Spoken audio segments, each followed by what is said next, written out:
There's nothing quite like the holiday season. It's the best time of the year, but also far and away one of the most hectic. Simplify what you eat with Factor, America's #1 ready-to-eat meal delivery service. My wife's a teacher, and Factor's had her covered for lunches at school. The jalapeno cheddar chicken is her favorite meal so far, while I've quickly taken to the creamy Parmesan chicken and green pepper and beef casserole as Ole Miss football rings in the postseason and it's prime recruiting season. We haven't skipped a beat at our house because we can rely on Factor. Factor's fresh, never frozen meals are ready in just 2 minutes. All you have to do is heat and enjoy. What are you waiting for? Head on over to factormeals.com/TOC50 and use our special Talk of Champions promo code TOC50 to get 50% off. That's right. Factormeals.com/TOC50 and promo code TOC50 to get 50% off. Continue to support your wellness goals while feeling your best this holiday season. Try Factor today, a proud sponsor of the Talk of Champions podcast network.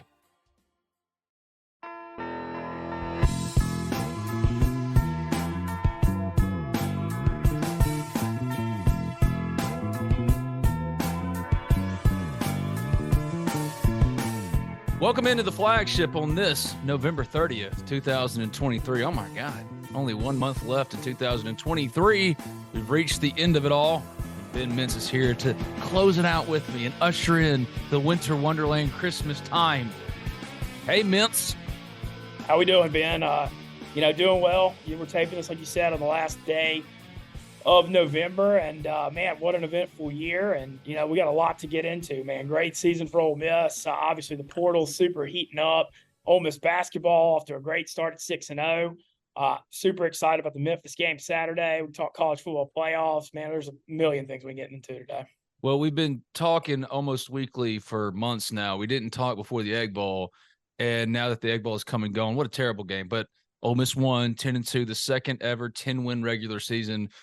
Doesn't matter what the bowl is. If they win either the Citrus Bowl or New Year's Six, then Ole Miss would secure its first ever 11-win regular season. What did you think of the Egg Bowl, and what did you think of the finish? All right, look, I'm one of these people, and I know I'm like a rosy glass half full guy. So, I probably try to look for the good. I don't give a crap how ugly that game is, man. Rivalry game on the road. Like, these things are going to be sticky no matter what. Look what happens every time Bama goes to Auburn, no matter how much better they are. And that's just like the thing what makes college football great is when you're playing these blood rivalry games on their home field, it's always going to be tough. It doesn't matter how much better Ole Miss is. So, yeah, the offensive effort wasn't as good as you want, but you could feel the fact that Ole Miss had Micah Pettis and the offensive line injuries. I thought that was a big factor. I don't give a damn how ugly it was. Ole Miss won by 10. They won 10 games. You look back on the year, and you beat every team that wasn't Georgia and Alabama. You beat LSU. You won your rivalry games against LSU and State. I thought it just unbelievable. So, I don't give a crap how ugly it was. I was thrilled to win it. And the stream that I went to Thanksgiving at Brandon Walker and his family's. I saw. In the stream, we got 330,000 views on our Egg Bowl stream. I was one of them, man. I had to see. Yeah, well, what was funny about the game was going in, he was like, we have no chance. But then the way they played on defense to take that 7-3 lead in the third, it made him buy in mentally to think they had a chance. And then we handled them. So it was kind of like the perfect storm and sequence. But yeah, just look, I don't care that it was ugly. We won. And, you look back on this team and, I don't want to say I'm a realist, but we won it. Lane squeezed every drop he could out of this team to win 10 games, to win every game that wasn't Bama and Georgia. You win close games against LSU, the comeback against LSU, the A&M game could have gone either way. Arkansas was leading us in the fourth. Auburn game was tied in the third. We were losing to Tulane at half. We won every single close game. And I think that's like a testament to the culture for sure. Well, it's interesting too, because, leading up to the Egg Bowl, you and I talking every single week, we brought up the coaching carousel. The silly season was coming. And one thing we touched on before, which SEC job would come open first. You predicted Texas A&M, and you said, man, I'm telling you, Mike Elko is going to be the head coach of Texas A&M. And sure enough, Mike Elko is now the head coach of Texas A&M. Jeff Lebby, former Ole Miss offensive coordinator, is now the head coach at Mississippi State. What do you think? So the Elko A&M thing, A&M's such a weird place. I think Elko, the fact that he's been there and he was the defensive coordinator on that Orange Bowl team during COVID, I think that's a great fit because he understands that culture. And I think it's just such a weird dynamic with them. And you got to have a guy that buys in and is all about that. And so I think it makes a lot of sense. Obviously the Mark Stoops revolt thing was pretty wild. Ross Bjork just who knows? Look, can we just say, I mean, I got to give Ross some props because I have no problem with Ross personally. We had a great relationship, but professionally, man, disastrous, catastrophic, like these ugly events keep happening, and he's at the center of it. But he's found a way because he's a survivor, man, to absolve himself of any and all blame whenever shit goes wrong. Because that's twice now. I mean, look at Ole Miss's search. He was going to hire Dave Doran, and then pivots to Matt Luke suddenly. Same thing happened here, except he had to go to Duke to get Mike Elko, who was essentially down the hall with this program like Matt Luke was. I mean, this is a former staffer here. So it's give him props, man. I have no disrespect or no love. I don't dislike Ross at all, but still, geez, man, like at some point, look in the mirror a little bit when this stuff gets messy, Yeah, I think Elko's a good fit for A&M, though. I like what he did at Duke. I think, he's a defensive guy, but it seemed like when Riley Leonard was in there healthy, they were scoring points. He's got a decent grasp on offense as well. And so I think A&M could have done a lot worse with that hire. He gets the culture. I think that one makes sense. The Lebby Mississippi State move, I mean, you see what they're thinking. They're trying to get an exciting brand of football back on the field. You look at the way Dan Mullen developed quarterbacks, and then you had Leach. Like, you want to have a good offensive coach. Lebby's also well connected. Obviously, the Brawls are like his in-laws and all that, but he should be able to put together a decent staff with his connections. He'll run up to, what you're getting with him. Obviously, he was our former offensive coordinator. You saw what you're getting in Oklahoma.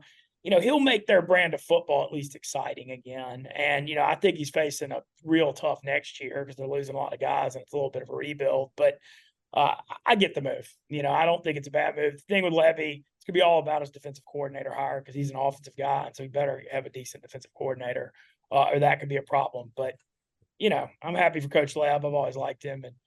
And did you see that his contract? Yeah. He gets $1.5 million per Egg Bowl win. Per Egg Bowl. And he gets like $50K if he's SEC Coach of the Year, and he gets $1.5 million per Egg Bowl win to win the Egg Bowl. And the first thing he sees when he gets off the plane is a sign that says "Go to hell, Ole Miss." He's probably going to hire DJ Durkin as his defensive coordinator. That's what I've heard too. Here's my thing. I agree with you. It's a good hire, in my opinion, for Mississippi State for what they need, what they're looking for to modernize Mississippi State, both offensively and just in terms of brand structure and how it's supposed to look in 2023. Having said that, they could not have made a more Mississippi State hire for 2023 than Jeff Lebby, because I mean, you're immediately inviting, I said it to Brian Haydad, Dollar General brand Lane Kiffin. I mean, that's going to be the fun that Ole Miss fans have with it. You know what I mean? I mean, yeah. you hired from the tree. Yeah, no, I mean, that's very obvious. And Kiffin's been trolling, and it's funny. It's great. I mean, it's great. It's great. It is. And so, I see their logic. I just think that people got to be realistic that it's not a 1-year fix though for Lebby. I think they're facing a 5 or 6 win, tough rebuild year. We'll see what they get at quarterback. I know they're going to hit the portal. Obviously Will Rogers already announced he's out. So, who they get at quarterback will be, very, very key. But, I think they're facing an uphill battle. I mean, just think about this potential bitter Ole Miss tour next year for Mississippi State. Jeff Lebby is head coach and KJ Jefferson at quarterback. I know. I saw that KJ, they were saying he's thinking about state, but he's a Mississippi guy, so I can see it. He's from North Panola. I mean, the whole story coming out of high school was Ole Miss never gave him the offer, or when they finally did, it was too late, and it's always rubbed him the wrong way. And here he is with an opportunity. He's supposed to be going to the NFL by now. He's got 1 year left. Might leave Arkansas if he ends up at State. Oh, the Egg Bowl stories write themselves, Mintzy. Yeah, and also you got to factor in that Kendall Brawls was his offensive coordinator at Arkansas, and Kendall, that's Levy's brother-in-law. So you see the connection already there to bring him to State. So here we go. It's all intertwined, baby. But Riley Leonard's going to leave Duke and now go to Notre Dame. He's going to go to Notre Dame, it looks like. Yeah, Notre Dame. Hugh Freeze still can't guard 4th and 25 plus. I mean, come on. How do you only rush 2 there? We saw it, though. We saw it with 4th and 25 at Ole Miss. Yeah, the 4th and 25 at Ole Miss, though, was so fluky. He threw the freaking thing back over his head. This was stupid coaching. Only rushing 2. And, how does that guy get a one-on-one man-to-man in that spot when you only rush 2? I mean, I don't know. I just feel like you see this in pro football, too. Anytime people are having, Hail Mary situations, you got to just try to get after them and, don't let them sit back there. You got to play defense. Play defense. Yeah, and but send people. a hell of a Bama-Georgia game this weekend that I know we're about to talk about. Yeah, a big game coming up. It's the SEC championship game. It's obvious, though, I think, that Auburn not beating Alabama, because then you want Alabama to lose that and then lose to Georgia, and maybe Ole Miss gets into a New Year's Six.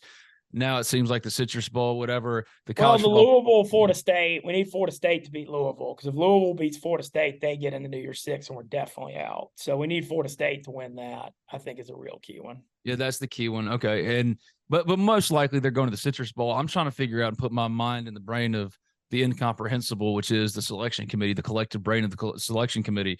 And the latest rankings came out for the college football playoff, and Ole Miss was number 11, which is good, but Missouri's 9th.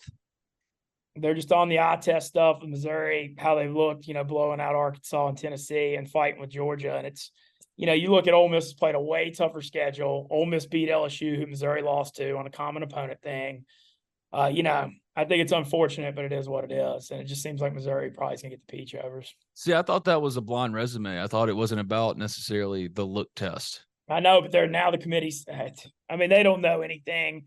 And the thing is that at least this last year, we're worried about the 14 playoff, because, can you imagine if this was 1 year from now, we're talking about Ole Miss being the 11th seed in the playoff and going to Ohio State? You saw Ross Dellinger's bracket. There was Ole Miss at Ohio State, and the winner played Washington. I know.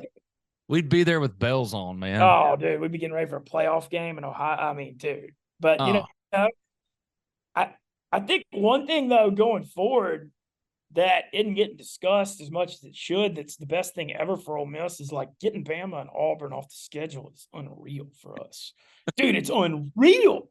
What a break to not have to play Saban and not have to deal with this freeze Auburn thing.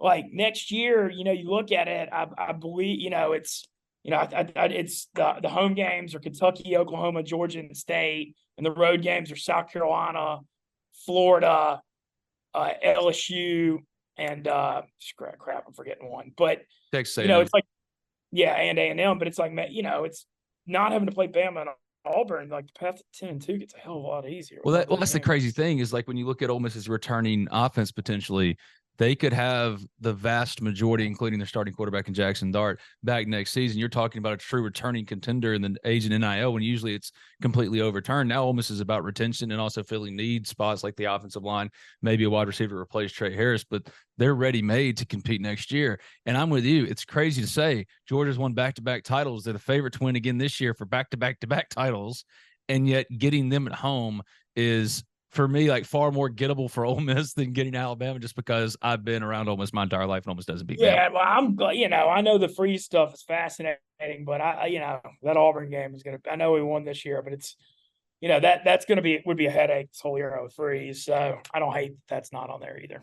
Sure. So it's probably the Citrus Bowl, but I'm trying to put my brain in the same space. I don't see the eye test. If you had to settle the debate, if you were in that selection process, and I know you're an Ole Miss guy, so it's going to be impossible not to be biased here, but do you think, I think they should just put them on the field and let them sell it together in the Peach Bowl or something. That'd be perfect. Yeah, I think when you go 10-2 and you win, the only losses are to Alabama and Georgia. I think the overall body of work, and just not even factoring in, but the win at Tulane, that's their only loss. They're looking at if they beat SMU, they're getting a BCS Bowl. So that's a really good non-conference win at Tulane. And then Georgia Tech actually ended up having a decent season too. So I don't know. I just think the full body of work is better for Ole Miss. And as far as I'm concerned with bowls, Citrus Bowl, Iowa, I'll be honest, I ain't making that. But if we get Cotton Bowl against Oklahoma or Texas, I'd try to go to that, or I'd go to the Peach. The outside shot of Oklahoma or Texas in the Cotton Bowl on December 29th would be night game at Jerry World. Would be really something. The car buying process can be a lot. I know, I've been there. You just want to get in and out with a new car and the best deal. Simple. Allen Samuels Chrysler Dodge Jeep Ram of Oxford keeps it simple. They're going to take care of you, get you in and out with your new vehicle with a great deal. Their inventory right now is priced to sell, and what separates Allen Samuels Chrysler Dodge Jeep Ram of Oxford from any and all competitors is they aim to address each of your needs with the utmost respect, care, and attention to detail. Contact them today at 662-234-8000. That's 662-234-8000. Stop by and see them in person at 2201 East University Avenue in Oxford. That's Alan Samuels Chrysler Dodge Jeep Ram of Oxford to find your next perfect car, truck, or Jeep. Alan Samuels, let's be friends.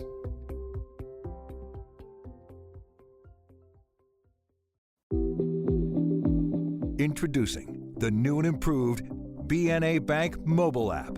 From setting transaction alerts and tracking your spending habits to managing travel plans and turning off a lost or stolen debit card, you can take care of all of it in the new BNA mobile app. At BNA Bank, we know that life moves pretty fast, and we have the mobile technology to keep up with your life on the go. BNA Bank. Local, invested, modern banking. The College Corner is headed to Oxford. Stop by their new location in the Oxford Commons off Sisk Avenue. They'll have 4,000 square feet of Rebel gear ready for your trip to the Grove. On your next trip to Oxford, stop by the College Corner or our other great locations in Ridgeland and Flowood. Hats, shirts, polos, pullovers, sweats, t-shirts. College Corner has it all. And as always, you can visit us online at collegecornerstore.com. That's collegecornerstore.com. The College Corner, where your game day apparel meets. The Talk of Champions podcast network is brought to you in part by the Ole Miss Athletics Foundation. It's getting close to the end of 2023. And if you need to make year-end donations for tax purposes, call the Ole Miss Athletics Foundation and they'll walk you through their philanthropic giving initiatives. Whether it's the Vault Society or Empower, both initiatives give you a tax-deductible way to support the Champions Now campaign for Ole Miss Athletics. Or if you're working on estate planning, call the Ole Miss Athletics Foundation to discuss Forever Ole Miss. For further information, call 662-915-7159. That's 662-915-7159. Or visit givetoathletics.com. That's givetoathletics.com.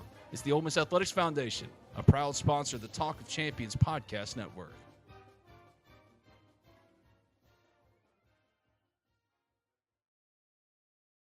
I'll be there regardless. I'll be at the Citrus Bowl. I'll be there at the Peach or the Cotton Bowl. I was going to be in Oxford this weekend for Ole Miss basketball against Memphis, and I was excited about that, one, because Ole Miss basketball is still undefeated, playing well. Musa Cisse just got cleared, so a big piece. Brandon Murray could be next potentially to get clear. That's still up in the air. But Musa, he's in. So everything kind of coming up, good for Ole Miss basketball right now, man. You're going to be in town. That's a great segue into what I've got planned this weekend. I've got a really good relationship with Chris Beard and Brian Berg, our top assistant. I text them all the time. And Beard's, we've got a pretty funny, I'm not saying we're like super close, but we text and stuff. And he's been hammering me, like, when are you coming to a game? Like, super into it. So I'm going to be, I'm coming to the game on Saturday, 1:00 against Memphis. Doing just, I guess it's like a Memphis themed Saturday because 8 a.m. I'm running the St. Jude half marathon in Memphis. I'm driving Chicago to Memphis Friday, doing the half with some Ole Miss people, good friends of mine, and then party at AutoZone Park at the end, and then I'm gonna drive, do the game in the Pavilion at 1. So gonna be a great Saturday. Tough life. Yeah, man, dude, this St. Jude half though, man. This is I'm 40 years old, and obviously it's been a long journey to get here. I never thought I'd run a half marathon at 40. I've got a donation link up on my Twitter right now. All the money goes to St. Jude. I mean, I'm not like trying to annoy. I feel like I'm always asking. I feel weird. I'm in like such a public spot, but I feel like I'm always asking for money, whether it be Grove Collective or Hogs or whatever. But having said that, I mean, there's nothing more noble than supporting St. Jude, helping these families fighting child cancer. They never get sent a bill. And, we'll just call it what it is. I mean, a lot of stuff's happened to me this year, good and bad. And I'd really like to close it by running this half marathon and raise a lot of money for these kids. So, well, I'll be rooting for you. If you have the means, please donate. Even if it's $5. Donate to Mintz, cheer them on. Like, I'm fired up for you. Oh, I'm going to tear this thing a new one, dude. I mean, I'm good. Dude, Talk your shit. Talk your shit, this is the best. I've just going back to June. I've just been going so hard and changed everything about how I eat and live. And so I'm so excited for this. I mean, it's going to be one of my favorite accomplishments ever. What do you do daily? Like when you get up, what's the first thing? Because you told me I'm a big breakfast guy. So I go eat. I've gotten to where getting older, I love like eating eggs and drinking coffee to start my day. So I always like eat an omelet or eggs or, something and some bacon or meat and some coffee, but just never eat bread or potatoes. And then I try to work out, lift or run. And then I go to the Barstool office like mid to late morning. And then I've been here till like 5 or 6 usually.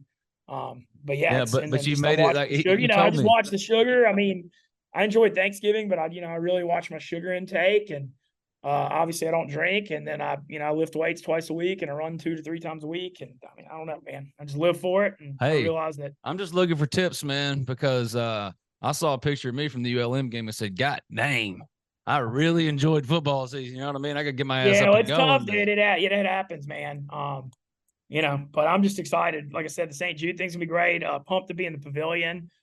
I was so that effort Tuesday night. I mean, I'm not saying NC State's some like elite team, but they're solid They're ACC good. squad. We beat the dog crap out of them.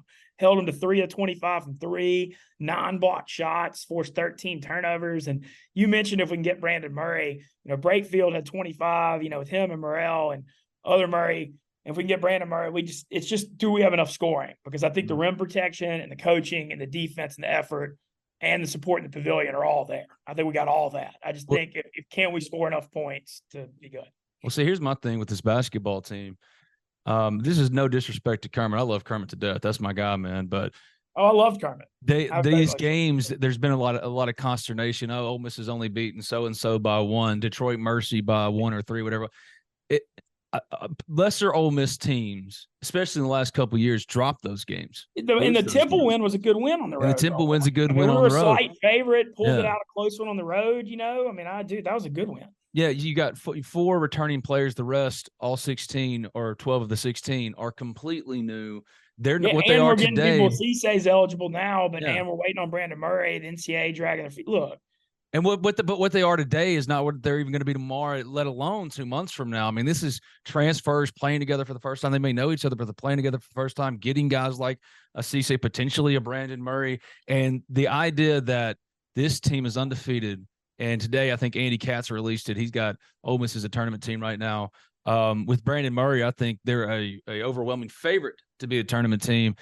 His worst team, his first team, and yet I think this team could beat any of the last 4 teams for Ole Miss basketball. And that just goes to show you it's different, man. And this Memphis game. And also the thing is, too, is like we're doing such a good job with the Grove Collective NIL. We're getting money to Beard, keep getting transfers. And, I think that we have the resources with the pavilion and a great facility and a fan base throwing down money.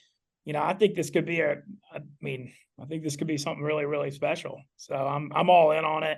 And I'm going to, support it as much as I can. I'm going to try to start doing. I did a post-game video the other night. I'm going to try to start doing post-game videos. There you go. We got to build the culture with them, man. We got to talk about it. Oh, dude, we've all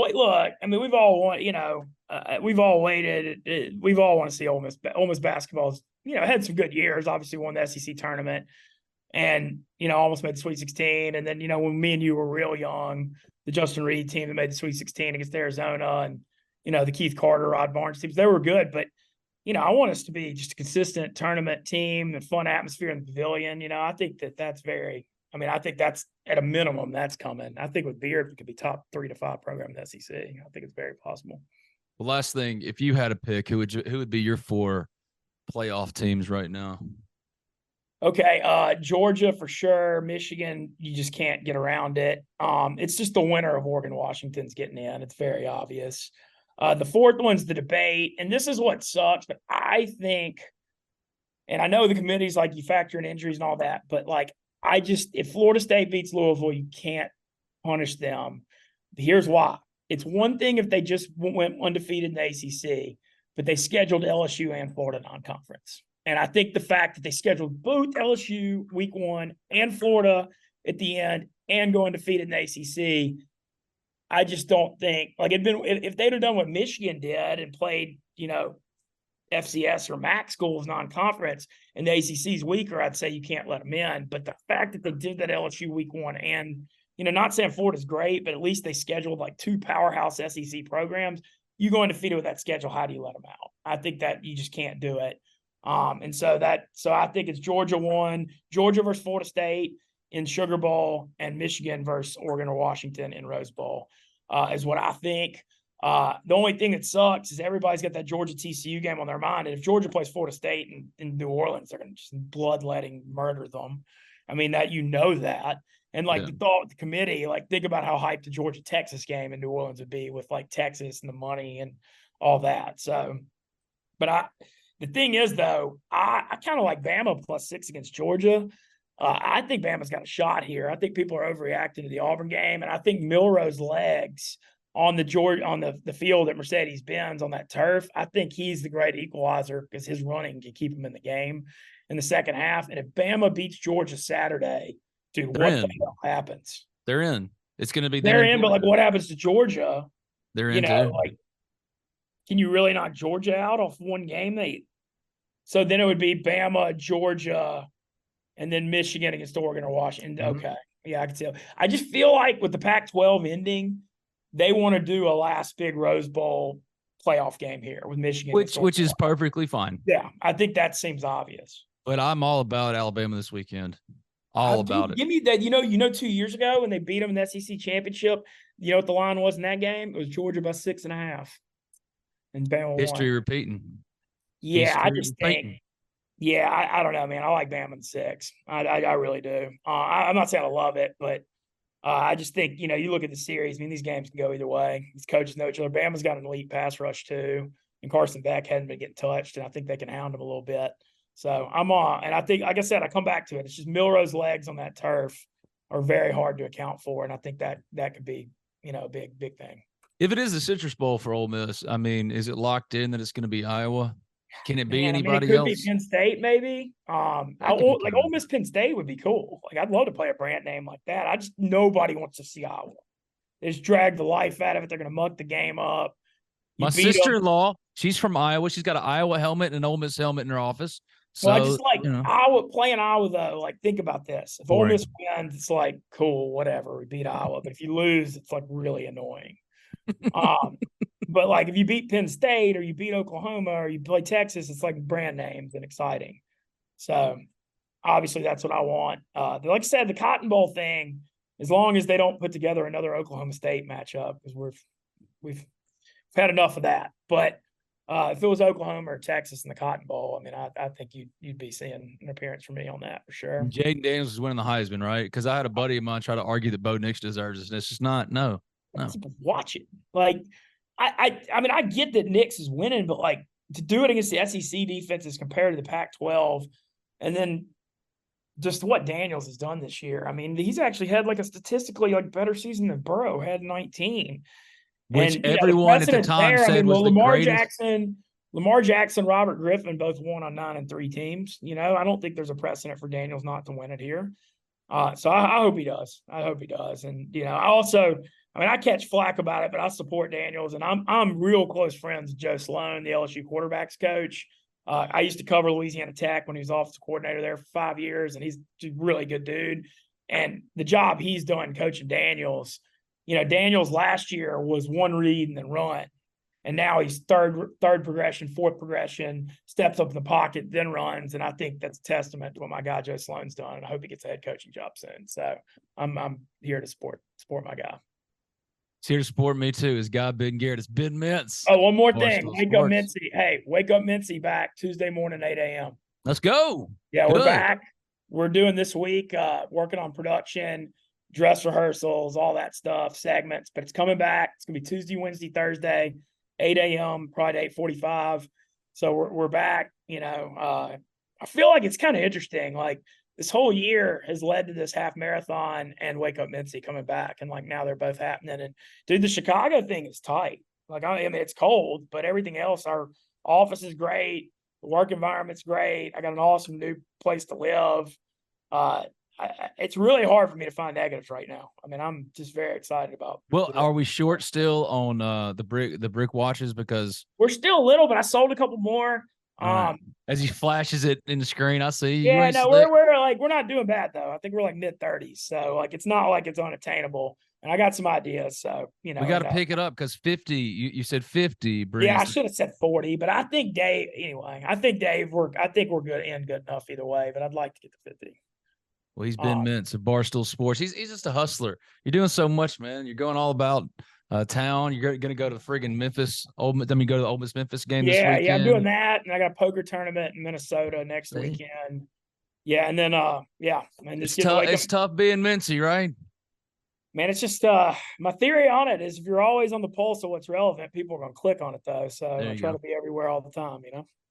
You're the best, my friend. I appreciate you. I enjoyed it. Yeah, thank y'all. And like I said, a donation link for St. Jude's up on my Twitter. Please, even if it's $5, $10, I don't care. Please support it if you can. It means a lot to me.